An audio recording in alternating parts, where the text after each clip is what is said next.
அனைவருக்கும் அன்பு வணக்கம். நான் உங்கள் Karthik. Welcome to mind soldier YouTube channel. நம்ம யூடியூப் சேனலில் மனதை பயன்படுத்தி நம்முடைய இலக்குகளை துல்லியமாகவும் விரைவாகவும் எப்படி அடைவதுன்னு பார்த்துட்டு இருக்கோம். அந்த வகையில் இன்னைக்கு நம்ம பார்க்க போகிறது 3 முறை இதை எழுதினாலே போதும், நீங்கள் காதலிக்கும் நபர் நிரந்தரமாக உங்களுக்கு வசியமாகி விடுவார். இது ஒரு முழுமையான law of attraction method. Law of அட்ராக்ஷனில் ஸ்கிரிப்டிங்னு ஒரு டெக்னிக் இருக்குது. அதில் பேராகிராஃப் ஸ்கிரிப்டிங்கை தான் இப்போ நம்ம பார்க்க போகிறோம். இந்த டெக்னிக்கை தெரிஞ்சுக்கிறதுக்கு முன்னாடி நம்ம சேனலை இப்போ தான் நீங்கள் ஃபர்ஸ்ட் டைம் பார்க்குறீங்கன்னா மறக்காமல் சப்ஸ்கிரைப் பண்ணிக்கோங்க. பக்கத்தில் இருக்க பெல் ஐக்கானையும் ப்ரெஸ் பண்ணிக்கோங்க. அப்போ தான் நான் அப்லோட் பண்ணுற எல்லா பயனுள்ள தகவல்களும் உடனடியாக உங்களுக்கு நோட்டிஃபிகேஷனில் வரும். யாரெல்லாம் இந்த டெக்னிக்கை பயன்படுத்தலாம்னு பார்த்தீங்கன்னா, கணவன் மனைவி மற்றும் காதலர்கள், இந்த 2 கேட்டகரியில் இருக்கிறவங்க மட்டும்தான் இந்த மெத்தடை பயன்படுத்தணும். தயவு செஞ்சு நல்ல நோக்கத்துக்காக மட்டுமே இந்த டெக்னிக்கை நீங்கள் யூஸ் பண்ணுங்க. தவறான விஷயங்களுக்கு நீங்கள் பயன்படுத்தும் பொழுது உங்களுக்கு இந்த மெத்தடில் வெற்றி கிடைக்கலாம், இருந்தாலும் வாழ்க்கையில் வேறு விதமான பிரச்சனைகள் ஏற்படும். ஸோ இதை நினைவில் வச்சுக்கிட்டு இந்த டெக்னிக்கை நீங்கள் யூஸ் பண்ணுங்க. அடுத்ததா காதலர்கள்னு வரும்பொழுது ஒன் சைட் லவ்ல இருக்கிறவங்க, லவ் பிரேக்கப்ல இருக்கிறவங்கன்னு எல்லாருமே இதை தாராளமாக பயன்படுத்தலாம். இந்த மெத்தடுக்கு தேவைப்படுறது 2 பொருட்கள் தான். ஒரு நோட் புக் மற்றும் ஒரு பென் ஒன்று வேணும். அந்த பென் பார்த்தீங்கன்னா கிரீன் கலர், அப்படி இல்லைன்னா ப்ளூ கலரை நீங்கள் பயன்படுத்தலாம். ப்ளூ கலர்லையும் எழுதலாம் அல்லது கிரீன் கலர்லையும் நீங்கள் எழுதலாம். அது மார்க்கர் இல்லைனா ஸ்கெட்சாக கூட இருக்கலாம், அல்லது பென்சிலில் கூட நீங்கள் எழுதலாம். என்ன வேணாலும் பயன்படுத்தலாம். ஆனால் கிரீன் கலர் அல்லது ப்ளூ கலரில் மட்டும் தான் நீங்கள் எழுதணும். நோட் புக் பார்த்தீங்கன்னா புதுசாக ஒரு நோட் புக்கை நீங்கள் வாங்கிடுங்க. ஆல்ரெடி பயன்படுத்தின நோட்டை இதற்கு நீங்கள் யூஸ் பண்ணாதீங்க. கடையில் ஃப்ரெஷ்ஷாக ஒரு அன்ரூல்டு நோட் புக் வாங்கிக்கோங்க. முதல் பக்கத்தில் டிவைன் நோட் புக்னு நீங்கள் எழுதிருங்க. அதாவது நோட்டுடைய ஃபர்ஸ்ட் பேஜ் இருக்கும் பாருங்க, அதில் டிவைன் நோட் புக் அப்படின்னு எழுதுங்க. இந்த டிவைன் அப்படின்ற வார்த்தை பார்த்தீங்கன்னா ரொம்பவும் பவர்ஃபுல்லான ஒரு ஸ்விட்ச் வேர்ட். ஸ்விட்ச் வேர்டுன்றது இங்கிலீஷில் இருக்கக்கூடிய மந்திர சொற்கள். அதற்கு நமக்கு அர்த்தம் தெரிந்தாலும் சரி தெரியலனாலும் சரி, அந்த வார்த்தையை எழுதும் பொழுது தனியாக அந்த நோட் புக்கு ஒரு சக்தி கிடைக்கும். ஸோ நோட்டுடைய ஃபர்ஸ்ட் பக்கத்தில் டிவைன் நோட் புக்னு எழுதுங்க. DIVINE டிவைன் நோட் புக்னு எழுதிடுங்க. அடுத்த பக்கத்தில் இருந்து நீங்கள் ஸ்கிரிப்டிங் மெத்தடை ஸ்டார்ட் பண்ணலாம். ஆல்ரெடி நீங்கள் ஸ்கிரிப்டிங்காக நோட்டு வச்சிருந்தாலும் அதை இதற்கு நீங்கள் பயன்படுத்த வேண்டாம். இந்த மெத்தடுக்குன்னு தனியாக நீங்கள் ஒரு நோட் புக் வாங்கிக்கோங்க. லா ஆஃப் அட்ராக்ஷனில் வேறு ஏதாவது மெத்தட்ஸை நீங்கள் ஃபாலோ பண்ணிட்டு இருந்தீங்கன்னா கூட இந்த மெத்தடை தாராளமாக பயன்படுத்தலாம். நீங்கள் காதலிக்கும் அல்லது கணவன் மனைவியாக இருந்தீங்கன்னா உங்களுடைய வாழ்க்கை துணை உங்ககிட்ட எப்படி நடந்துக்கணும்னு நீங்கள் நினைக்கிறீங்களோ அதை ஒரு பேராகிராஃபாக எழுதணும். ரொம்பவும் முக்கியமான ஒரு விஷயம், அது ப்ரெசன்ட் டென்ஸில் இருக்கணும் அல்லது பாஸ்ட் டென்ஸில் நீங்கள் எழுதணும். முடிஞ்ச வரைக்கும் நீங்கள் நிகழ்காலத்தில், அதாவது ப்ரெசன்ட் டென்ஸில் எழுதுங்க. அதாவது நீங்கள் விரும்பும் அந்த குறிப்பிட்ட நபர் உங்ககிட்ட எப்படி நடந்துக்கணும்னு நீங்கள் நினைக்கிறீங்களோ அவங்க அட் ப்ரெசன்ட் கரண்டாக அப்படி தான் நடந்துக்கிறாங்கன்னு நினச்சி நீங்கள் நன்றி உணர்வோட அந்த வாக்கியங்களை எழுதணும். ஒரே சென்டென்ஸையே ரிப்பீட் பண்ணிக்கிட்டே இருக்கக்கூடாது. ஒரு பேராகிராஃப் மாதிரி நீங்கள் எழுதணும். அரை பக்கத்தில் இருந்து ஒரு பக்கம் வரைக்கும் நீங்கள் எழுதலாம். நீங்கள் எழுத போகிற அந்த பேராகிராஃபோடைய ஃபர்ஸ்ட் 2 வரிகளை மட்டும் நான் உங்களுக்கு தரேன். முதல் 2 சென்டென்ஸை மட்டும் உங்களுக்கு நான் கொடுக்குறேன். அதற்கு பிறகு நீங்கள் எப்படி விரும்புகிறீங்களோ அதே மாதிரி எழுதிக்கோங்க. ஆனால் நிகழ்காலத்தில் மட்டும்தான் நீங்கள் எழுதணும், அல்லது கடந்த காலத்தில் இருக்கிற மாதிரியும் எழுதலாம், பாஸ்ட் டென்ஸில் இருக்கிற மாதிரியும் எழுதலாம். ஆனால் முடிஞ்ச வரைக்கும் ப்ரெசன்ட் டென்ஸில் இருக்கிற மாதிரி நீங்கள் எழுதுங்க. முதல் 2 சென்டென்ஸை நான் உங்களுக்கு கொடுக்குறேன். இது எல்லாருக்குமே காமன் தான்.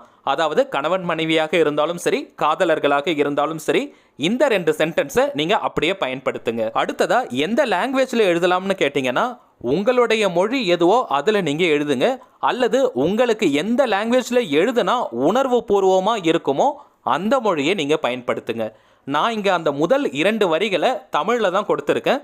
ஸோ அதை நீங்கள் இங்கிலீஷில் கூட வேணும்னாலும் டிரான்ஸ்லேட் பண்ணிக்கலாம், அல்லது உங்களுடைய மொழி எதுவோ அதில் நீங்கள் மொழிபெயர்த்து எழுதிக்கலாம். இந்த 2 வரிகளை மட்டும் நான் கொடுக்கறதுக்கான காரணம், இந்த 2 சென்டென்ஸ் தான் வசியத்திற்கான முக்கியமான சென்டென்ஸ். ஸோ எல்லாருமே இந்த 2 வரிகளை எழுதிட்டு அதற்கு பிறகு நீங்கள் எவ்வளவு எழுதணும்னு நினைக்கிறீங்களோ அதை எழுதலாம். சரி வாங்க, இப்போ அந்த 2 சென்டென்ஸை பார்க்கலாம். நம்ம டிஸ்பிளேல கூட தெரியுது பாருங்க.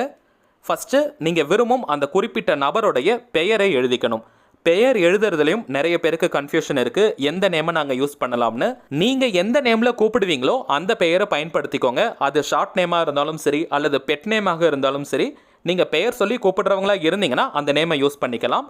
அப்படி நீங்கள் பெயர் சொல்லாதவங்களா இருந்தீங்கன்னா அவங்களுடைய ஆக்சுவல் நேம், அதாவது அவங்கள அதிகமாக எந்த நேம் சொல்லி கூப்பிடுவாங்களோ, அவங்க ஒர்க் பண்ணுற இடமா இருக்கலாம் அல்லது காலேஜாக இருக்கலாம், அவங்கள அதிகமாக எந்த நேம் சொல்லி கூப்பிடுவாங்களோ அந்த பெயரை நீங்கள் பயன்படுத்திக்கலாம். ஸோ அவங்களுடைய பெயரை எழுதிட்டு, எனக்கு கொடுத்த இந்த பிரபஞ்சத்திற்கு நன்றி, உதாரணத்துக்கு நான் உங்களுக்கு ஒரு பெயரை போட்டு சொல்கிறேன்.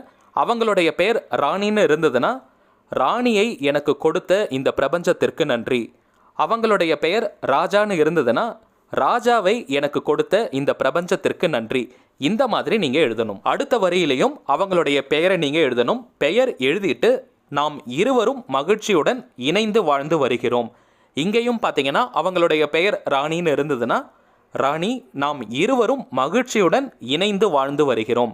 ராஜான்னு அவங்களுடைய பெயர் இருந்துச்சுன்னா, ராஜா நாம் இருவரும் மகிழ்ச்சியுடன் இணைந்து வாழ்ந்து வருகிறோம். அவ்வளவுதாங்க. இந்த 2 வரிகளை ஃபர்ஸ்ட் நீங்க எழுதுங்க. 1 2 3ன்னு நம்பர் போட்டெல்லாம் நீங்க எழுத வேண்டாம்ங்க. நான் டிஃபரன்ஷியேட் பண்ணி காட்டணும். 2 சென்டென்ஸ் இருக்குன்றதுனால 1 2ன்னு போட்டிருந்தேன்.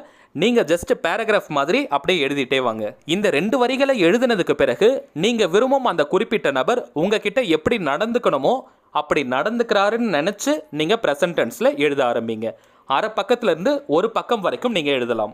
நீங்க தூய தமிழ்ல தான் எழுதணும்னு கிடையாதுங்க. நம்ம பேசுற வழக்கு தமிழ்ல கூட எழுதலாம். உங்களுடைய லாங்குவேஜ் எதுவோ அதுல நீங்க சாதாரணமா பேசுற மாதிரியே கூட எழுதலாம். ஆனால் நீங்க உணர்வு பூர்வமா எழுதணும். உண்மையான சந்தோஷமான மனநிலையோட எழுதணும். நீங்க விரும்பும் அந்த குறிப்பிட்ட நபர் நீங்க நினைக்கிற மாதிரியே நடந்துக்கிட்டாருன்னா உங்களுடைய மனநிலை எவ்வளவு சந்தோஷமா இருக்கும், எந்த அளவுக்கு ஹாப்பியா நீங்க ஃபீல் பண்ணுவீங்க. அந்த மகிழ்ச்சியான மனநிலையோட அந்த ஹாப்பினஸோட நீங்க எழுதணும். அதுதாங்க இங்க சீக்ரெட். ஒரு சின்ன உதாரணம் நான் உங்களுக்கு சொல்றேங்க. நீங்க விரும்பும் அந்த நபர் உங்களுக்கு தொடர்ந்து ஃபோன் பண்ணணும், அடிக்கடி உங்ககிட்ட கால் பண்ணி பேசணும்னு நீங்க நினைச்சீங்கன்னா இந்த மாதிரி நீங்க எழுதுங்க. அதாவது, என் மேல நீங்க ரொம்பவும் அக்கறையோட இருக்கீங்க, உங்களுடைய நேரத்தை எனக்காக நிறைய செலவிடுறீங்க, என் மேல அக்கறை இருக்கிறதுனால தான் எனக்கு நீங்க தொடர்ந்து கால் பண்ணி பேசிக்கிட்டே இருக்கீங்க, என் மேல உங்களுக்கு அன்பும் அக்கறையும் ரொம்ப அதிகமா இருக்கு, அதன் காரணமா தான் எனக்கு நீங்க தொடர்ந்து கால் பண்ணிக்கிட்டே இருக்கீங்க. இந்த மாதிரி நீங்க எழுதணும். அந்த குறிப்பிட்ட நபர்கிட்ட இருக்கிற நல்ல குணங்களை பத்தி எழுதுங்க. அந்த குணங்களை பத்தி எழுதும் பொழுது அதற்கு நீங்க நன்றி சொல்லுங்க. அல்லது அந்த நல்ல குணங்களை நீங்க ரசிப்பதா எழுதுங்க. அந்த குணம் எனக்கு பிடிச்சிருக்கு, அதை நான் ரொம்பவுமே ரசிக்கிறேன். இந்த மாதிரி நீங்க எழுதலாம். ஸோ இப்படி நீங்க உணர்வு பூர்வமா எழுத எழுத அந்த குணாதிசயங்கள் இன்னும் அதிகமா வெளிப்பட ஆரம்பிக்கும். உங்களுக்கு எந்த கேரக்டர் அவங்க கிட்ட ரொம்ப பிடிக்குமோ அதை நீங்க எழுதுங்க. அது இன்னமும் அதிகமாகும். சரிங்க, அடுத்ததா எத்தனை நாளைக்கு இதை எழுதணும், எந்த நேரத்தில் இதை எழுதணும்னு பார்த்தீங்கன்னா, வாரம் நீங்க 3 முறை எழுதினாலே போதும். நீங்க தினமும் எழுத வேண்டிய அவசியம் கிடையாது. வாரம் 3 நாட்கள் எழுதினா போதும். ஆனால் தொடர்ந்து 3 நாட்கள் நீங்க எழுதாதீங்க. நடுவில் ஒரு நாள் கேப் இருக்கிற மாதிரி பார்த்துக்கோங்க. அல்லது 2 நாள் கேப் கூட இருக்கலாம். ஆனால் கண்டினியூஸா நீங்க எழுத வேண்டாம். நெக்ஸ்ட், எந்த டைம்ல எழுதணும்னு பார்த்தீங்கன்னா, வழக்கம் போல நீங்க தூங்க போறதுக்கு முன்னாடி எழுதுனீங்கன்னா அது ரொம்ப பெஸ்டா இருக்கும். ஏன்னா நீங்களும் கொஞ்சம் ஃப்ரீயா ரிலாக்ஸ்டா இருப்பீங்க. அந்த டைம்ல எழுதலாம். அப்படி இல்லைன்னா உங்களுடைய மைண்ட் எப்போ ரொம்ப ரிலாக்ஸ்டா இருக்கோ அந்த டைமை நீங்க பயன்படுத்துங்க. நீங்க எழுதும் பொழுது பக்கத்தில் யாரும் உங்களை டிஸ்டர்ப் பண்ணாத மாதிரி பார்த்துக்கோங்க. ஏன்னா நீங்க எழுதும் பொழுது வேற யாராவது அதை பார்த்து படிச்சுட்டு இருந்தாங்கன்னா உங்களுக்கு கான்சன்ட்ரேஷன் இருக்காது. அந்த மகிழ்ச்சியான உணர்வு நிலையை நீங்க கொண்டு வர முடியாது. ஸோ முடிஞ்ச வரைக்கும் நீங்க ஒரு தனி அறையில் உட்காந்து எழுதுங்க. அல்லது யாரும் உங்களை டிஸ்டர்ப் பண்ணாத மாதிரி பார்த்துக்கோங்க. நெக்ஸ்ட், நீங்க எழுதுற அந்த நோட் புக்கை வேற யாரும் எடுத்து பார்க்காத மாதிரி வச்சுக்கோங்க. அடுத்ததா எத்தனை வாரங்களுக்கு நீங்க எழுதணும்னு பார்த்தீங்கன்னா, குறைஞ்சபட்சம் ஒரு 3 வாரங்களுக்கு நீங்க தொடர்ந்து எழுதுங்க. அந்த குறிப்பிட்ட நபர்கிட்ட ஒரு நல்ல மாற்றம் தெரியும். நீங்க கரெக்டா ஃபாலோ பண்ணீங்கன்னா சேஞ்சஸ் ரொம்ப சீக்கிரமாவே தெரிய ஆரம்பிக்கும். மேலும் அந்த சேஞ்சஸ் நிரந்தரமா இருக்கும். சரிங்க, அவ்வளவுதான் இந்த பதிவு. தேவைப்படுறவங்க இப்ப நம்ம பார்த்த மாதிரியே கரெக்டா ஃபாலோ பண்ணுங்க, வெற்றி நிச்சயம். மேலும் இந்த வீடியோ உங்களுக்கு பிடிச்சிருந்தா மறக்காம லைக் பண்ணுங்க, நம்ம சேனலையும் சப்ஸ்கிரைப் பண்ணிக்கோங்க. அடுத்ததா இன்னொரு முக்கியமான தலைப்போட நான் உங்களை சந்திக்கிறேன். என்றும் அன்புடன் கார்த்திக். நன்றி.